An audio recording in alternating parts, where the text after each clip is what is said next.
can't sleep, trapped in my own mind. Anxiety. Drowning in the darkness, just can't see the light. Depression. Doubtful, insecure, can I really do this? Imposter syndrome. I'm alone, unloved, just feel invisible. That's loneliness. We're not therapists, but we need one.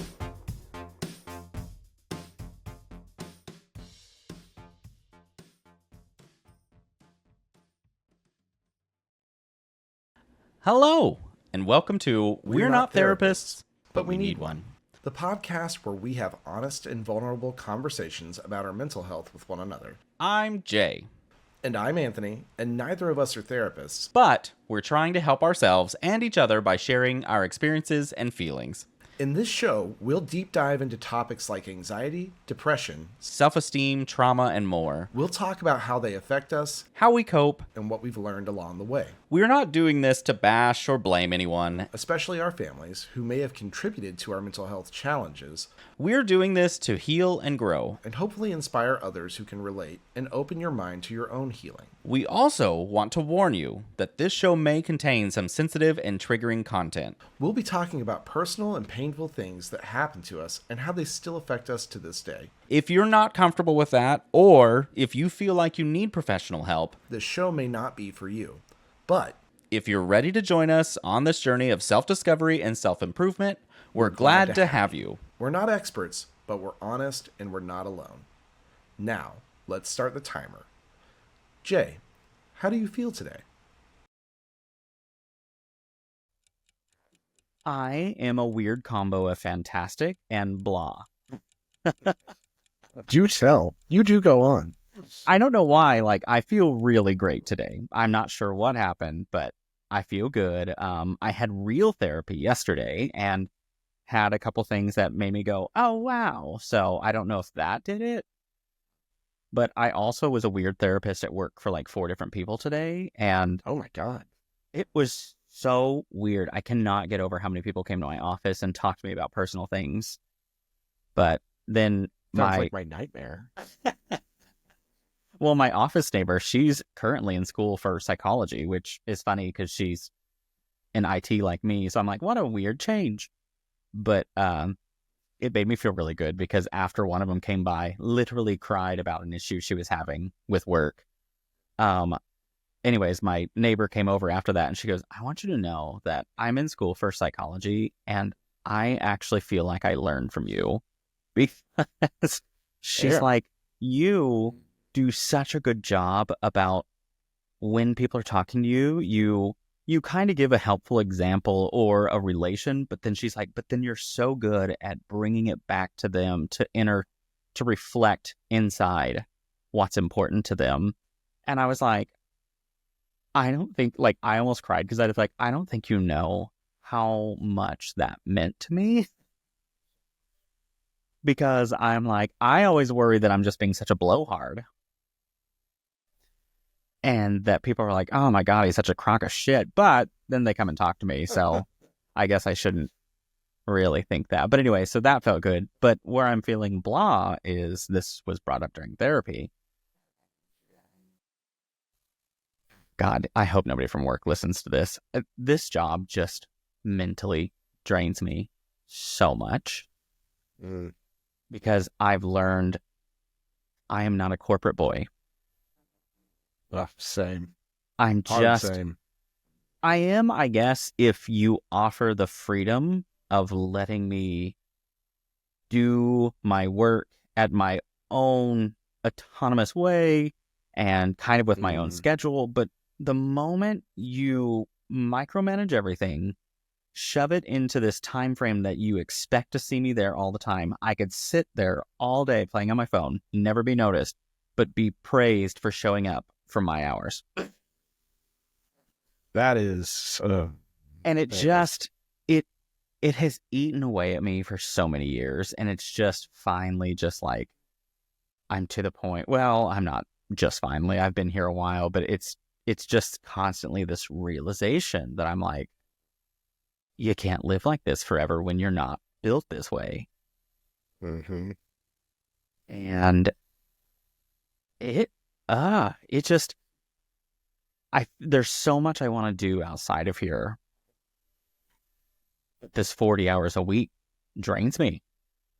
So then what happens is, which I had this discussion with another friend today, as I have my time off, so my Friday afternoons, my Saturdays and Sundays, I'm not productive on other things that I should be productive on because I'm so focused on squeezing out as much happiness and stretching out my time to feel like I'm getting the most out of it by doing nothing because that makes it slower.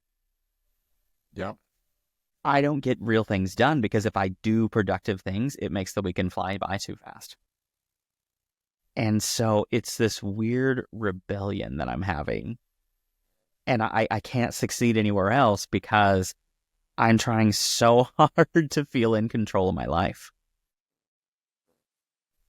You picked a weirdly apropos thing to talk about because I'm feeling that exact same way right now. Like this whole day, I've been thinking about how my downtime is...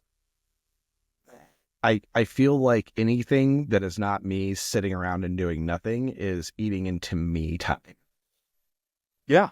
And I do it all the time. So, and I've been in this weird depressed place because I haven't been doing things like working out, and I haven't been doing things like writing, and I haven't been doing constructive things around the house. And every time I think about it, I get overwhelmed because I think about all of it at once. Yeah. But then there's this part of me that is fighting back that's like, fuck it. Like, you deserve to sit around and like relax. And that's not untrue, but it's also making me like incredibly unhappy sometimes. Yeah. Like I like my job in the capacity that, like what you said, I don't really get much oversight. Like I kind of get to do my job on my terms, and that is great. However, I also don't get paid very well. Not like, it's not bad. It's not bad money. It's just not like, anytime I'm expected to have to do any sort of data analytics, I get very frustrated because I'm not paid like a data analyst. I'm just not paid that well. Right. And I should be getting paid extra for those types of things because those have become not really an expectation of my job, but in a way they are, because I've been like, anytime there's something big that pops up, my boss asks me for those things. Like just a day or two ago, he asked for some converted weights on some like things that we removed from the system. And it's information that is available and I know how to pull it pretty easily at this point. But like, if you had asked somebody in my position who came in sight unseen, who'd been here for maybe 2 years, who wasn't me, to do that, they would have taken hours, if not a day or two, to do exactly that. It took me like 20 minutes because I know where to look for the data and I know how to manipulate the data so I can get exactly what he's asking for quickly. And that's what data analytics is. So it's like, it's things like that where when those expectations pop up, I'm like, I mean, yes, I can do it because I'm capable of doing it and I know how to do it, but I'm not being paid to do it. Those are things that I've gotten really good about being like, yeah, I can do that. You'll have to give me a while. And I drag it out on purpose because I'm like, I don't want you to think that I can just jump on this and do it without like, if you think I'm going to be that fast and get you all these perfect results that quickly, that's not what I'm paid for. And so I'm not going to give you results quickly. Yeah. And I think I like my boss, and I think that's where I'm making a mistake, is that I do like my boss. I totally get that, and I don't mind helping him because he doesn't ask for that stuff a lot. Right. It's not like he's, asking for spur of the moment things. And if he asks me for something that I know is going to take some time, I'll tell him like, look, it's going to take me like 3, 4, or 5 days to do this because I have regular work I have to do too. And he's like, if I know it's going to take me a good amount of time, I will ask him, like, hey, when do you need this by? Like, what is the time frame you're looking at? And I've gotten really good about asking those questions for the most part, unless I know it's just going to be something I can knock out real fast. And I'm always real bad about being like, when do you need it by? And they'll be like this. And I was like, how about this? And I always choose a later time because for me, it's a control thing. I'm like, nope, you're not getting it that quick. Well, and he never asks for it in a time frame that feels unreasonable. Nope. And like this thing he asked me for recently wasn't anything. It was something I've done a million times, and I can do it so fast because I know exactly where the data's at, and I know exactly what data I need to pull, and I know exactly how to manipulate it because I've done it a million times. Yeah. And so in my head, I was like, oh yeah, I can just do that real fast. It's not going to take me very long. And I just wasn't busy. Yeah. So I didn't mind, but it worries me that you're right. Like I think I'm setting myself up for failure in a way because I do work fast, and the people pleaser in me likes to do that, and it gives me that like, oh yeah, look at how good I am. And I totally get that. It's the thought of being you are impressing yourself and you're impressing them, and doing that makes you feel good.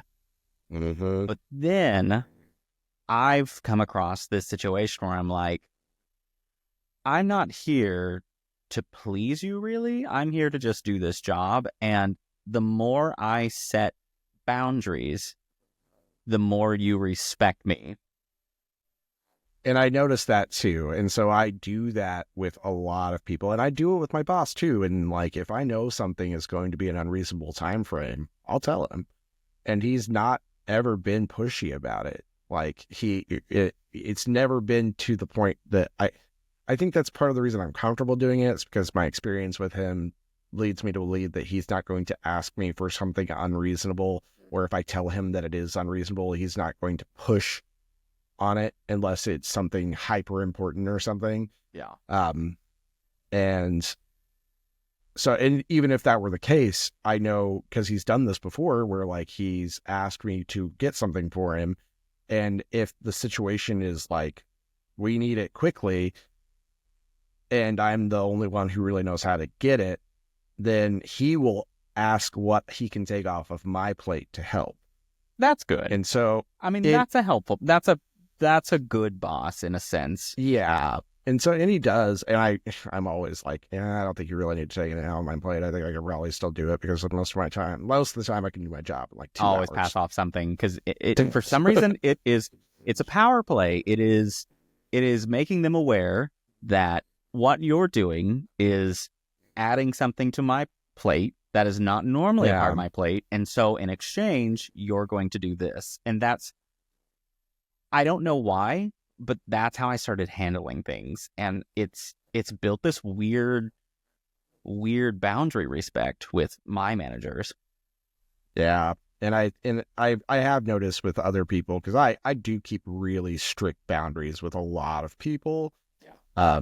Specifically because I don't ever want to fall into that trap again. And like, so I'm support staff for one of our plants, and I keep a very firm, like, if I have questions, I'm going to ask, and then I'm going to expect you to respond. And then if you do not respond, I'm going to continue to ask and escalate, because I don't ever want it to get to the point that I'm not asking you to even respect me necessarily. I just want you to do what I'm asking you to do. Yeah. I don't need you to respect me in that capacity because I'm just support staff. Yeah. But like, I also make sure that I guard my time in the right ways. And so if a request comes to my desk and it's not important, I'm not going to touch it until I get to it.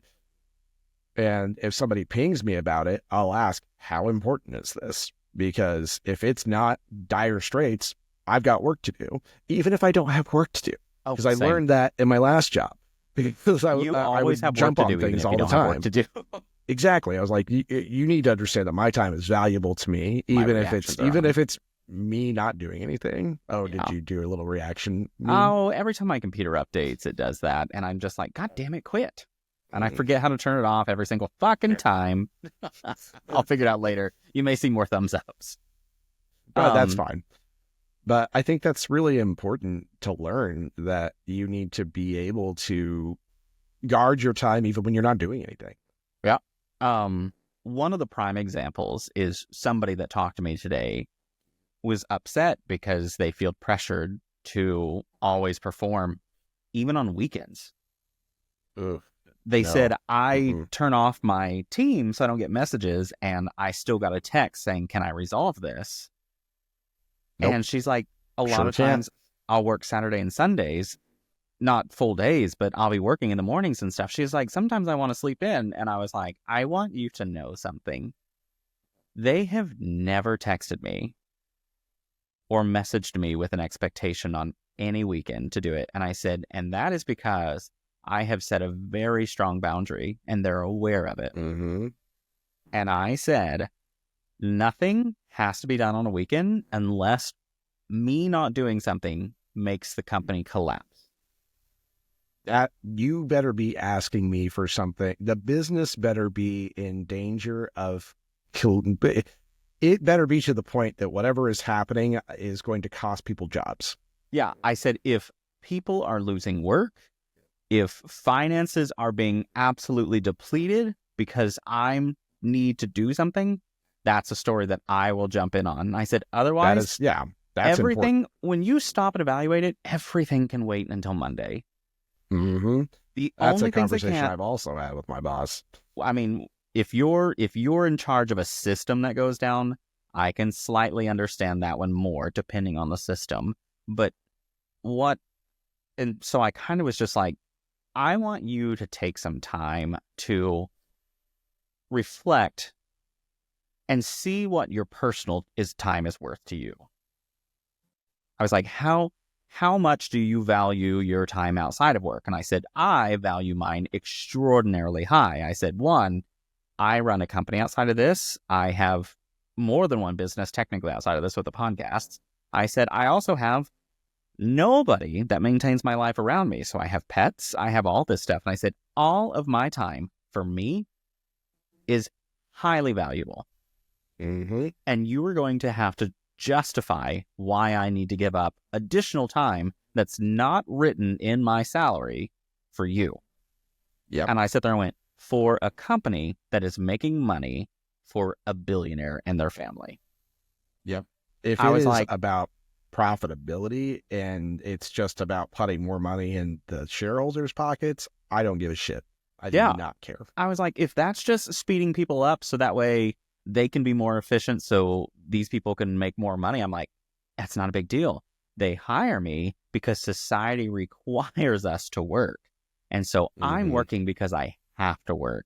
And because at the time I've never started my own business, but I'm hoping that one day I can grow into my own business so I can hire people that are very happy and valued. Oh, sorry, go ahead. Well, because if I'm being successful with my own business because of other people working for them, or working for me, I need them to feel absolutely valued and happy and wanting to work for me, not to make me rich, but to literally because they love their job and they feel like they're getting compensated properly and valued for it. That is so big for me. I totally agree. And it's things like that that really tell me the mirth of a company. And so like the business I work for now, I really like my boss. I'm not going to be staying there long term. I just can't. I can't do it because they're not going to pay me what I'm worth. And that's not to say they're not compensating me like appropriately for the things that I'm supposed to do, but it's things like my coworker who does the exact same job I do, who's been with the business for I think 11 years now, makes maybe 60, 70 cents more than I do per hour if you break it out. Oh my gosh. Yeah, I know. Because we talk about it. And I'm just like, dude, no, no, you need to be paid more. You just need to be paid more because you've been here for so long. It's almost like a slap in the face. It's like a, well, then go somewhere else. And honestly, you should, because there are plenty of things that you have designed specifically for this position that I don't think anybody else would know how to use except for me. And I'll just act like I don't, because I'll fucking lie. I will 100%.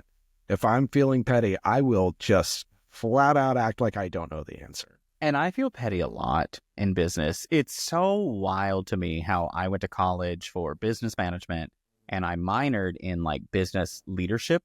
So management as managers, supervisors, things like that. Right. That part of my degree made me much more cynical to corporate life than I ever anticipated. And it's because I learned so much about basically how business is out to cut as many corners as they can to save money. And it's like stuff you know, but when you start seeing it in a grander scale, you're like, oh, and it really just opens your eyes. I think that was also the sort of the impetus behind me leaving Verizon. Was I learned so much about servant leadership and leadership versus management, and spending so much time training on it and learning and implementing with my teams, that whenever I had bad bosses, I immediately was like, you shouldn't be here because you are not doing anything the way that this business has trained us to do it. And it became sort of a open secret that unless you were a frontline employee, you weren't going to get treated well by your managers. Like, you were not going to have servant leaders. They were going to micromanage you, and that was how it worked. I don't know what it looks like today, obviously, because fuck that. I would never go back. I'd rather just splatter myself on the concrete. But it's just, that really burned me out really hard, because I finally got to a place where I was in charge of business and I was in charge of people. I had direct reports. I was reporting KPIs. I was responsible for those KPIs, and I had to answer for those KPIs, and I had to answer at a corporate level and a C-level executives. And so you are telling me to treat my team one way while you are all not treating me anywhere close to that.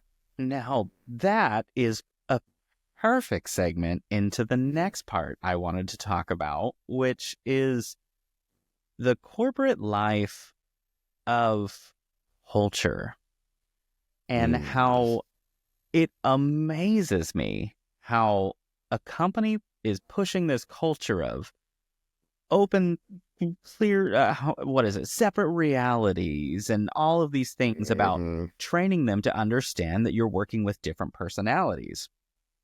And then they push it all down on the lower end employees. And my favorite part is how what happens is these corporations bear the burden of changing the culture on the low end employees. It is never the higher ones that feel they need to make the change, but I'm like, you are the reason we need the change, and you are the reflection we need of it. But it never happens. You come in and you harp on us to follow these culture things, but you don't use them. And that is so common in managers. They think, oh, if I repeat it, then I'm performing the act. And I'm like, no, you're not. No. And I that was really what led me to leave Verizon, was just a series of bad leadership. It was just one really bad leader to another really bad leader, and who worked for a bad leader who also worked for a bad leader. And so I was like, there's just no, like, none of you are really doing the thing that you say that we should be doing. Like, none of you are practicing servant leadership. It's none of you are you're just not working for us. You're expecting me to work for you, but you're not doing anything. And like, if I felt supported in my roles, then that would be one thing. I feel like having support in my roles is such a key thing to keep me invested. And when I don't feel that, I will check the fuck out. And I think that's a common thing for anybody. I think anybody should feel that way. But I was like that for like 8 years with Verizon. I still stuck around. That's how much I enjoyed being in that toxic relationship, because I still stuck around. Yeah, but that at the time, I'm sure I understand how you felt, where if you did that, you were proving you're successful. And that was what we thrived on, was the need to be accepted and show success. Mm-hmm. Well, we also had that corporate cult mentality, which was, if you leave here, you're not going to find anything this good. And it really is just like, it's like being in a very toxic relationship. Like, if you leave me, you're never going to find anything else. I can't tell you how many times I've heard, well, people want to leave, but, you know, the grass isn't always greener on the other side. And I said, well, that depends on your perception. If you value your happiness, grass can always be greener. I could have I could have way greener grass working management at a Staples if I'm happier. It does not matter to me, because if I'm enjoying my work, if I like what I'm doing and I like the company I work for, I don't really give a shit what my title is. And if I can pay the bills. But I think that was really it. It was at one point, my direct manager made a comment to one of my peers, because he was such a crappy manager, and we were very open and vocal about telling him about it. And one of my peers made some comment about, like, what are you going to do when we all up and leave? And he's like, I don't think anybody's going to leave, because nobody has a college degree, so you're not going to be able to find anything this good. And I was just like, oh my God, that's the takeaway? That's it? That we're stuck here. Yeah. And so that's what he was relying on. People do that. They're just like, oh yeah, you would never leave because this is the best you're ever going to get. I love that. That's the perception that people lean on. That's so funny to me. It was wild, but that was the mentality. I think there was a lot of people there who were just like, well, I mean, like, you can't leave, because what else are you going to do? You're never going to get this good of benefits. You're never going to get this good of money. And I think there are people who are still there that I know who are just sort of stuck in that. And I hate that for them. But at the same time, like, it's also funny how management's actually really good at setting people up for failure based off their expectations, even though they're presented with something else that's not ideal for what they want, but they have this image in their head that they think they're looking through rose-colored glasses at something. Mm-hmm. And ironically, we actually just interviewed somebody for my team the other day that our whole team's a part of the interview. And when it was over, we had a huddle, and I said, I'm going to be really honest. I love her. I wish she could be on our team. And I said, the reason I don't think she's a good fit is, I said, you guys are trying to look past the fact that she's not that technical and take things she said and go, oh, yeah, okay, she's going to be fine. I said, she is not the level of technical that you guys want. I know. I'm so blunt. I was like, I know that this entire team is not technical to the level that you would prefer. I said, you hired all of us for our knowledge over our technical skills. And I know that bothers you, that we do not have the technical skills to your level. So I don't want this person to come in and you have these expectations and kind of give them a disappointed feeling because they don't have the technical skills you want. And I was like, other than that, I would love her on our team. And we ended up not hiring, and I'm glad we didn't, because I'm like, I think that's unfair to her.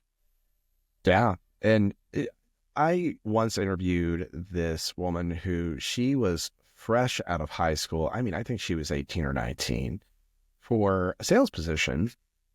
And my boss and I did a co-interview with her, because every now and again, my boss would sit in on these things. And she left. And my boss was like, I liked her. I thought she was great. She was really charismatic. Like, she answered the questions really well. I was like, yeah, she was. I think she would be a great candidate, but I'm not going to hire her. My boss is like, why? I was like, because she is 18 or 19 right now. She is that charismatic. She came across that well. If we hire her into this company, into this business with the expectations we are hammering on to people, we will ruin her at a very young age. And I don't want to do that to her. I want her to have good opportunities. I want her to have a chance to enjoy her life.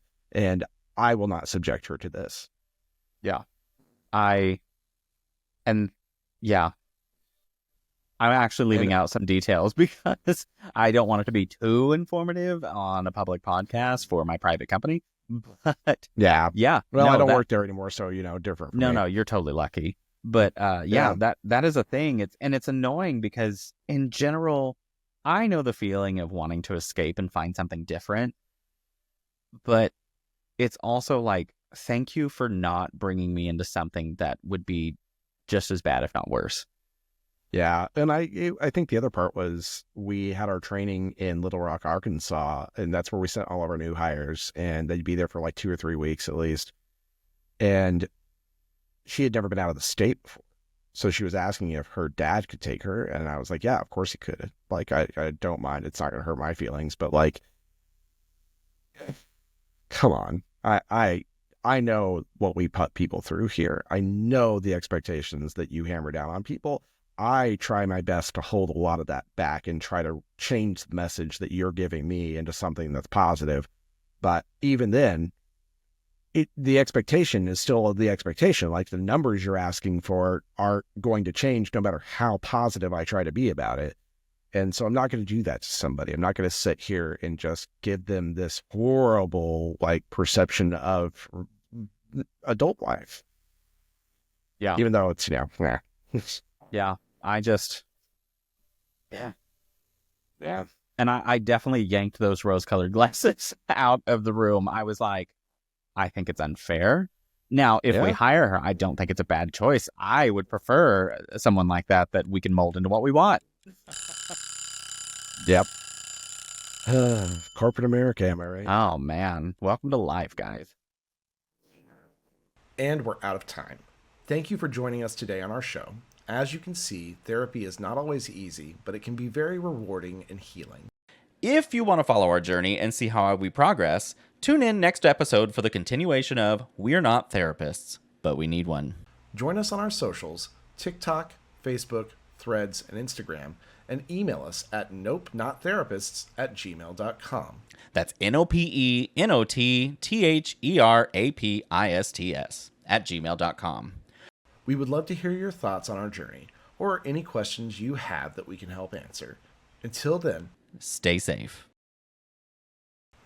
Mental health is a serious and important issue that affects millions of people around the world.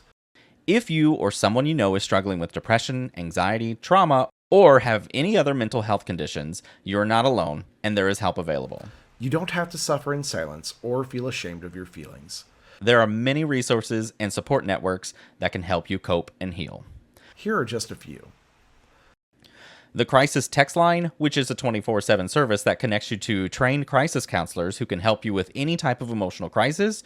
You can text HOME to 741-741 in the US or Canada, or 85258 in the UK, or 50808 in Ireland.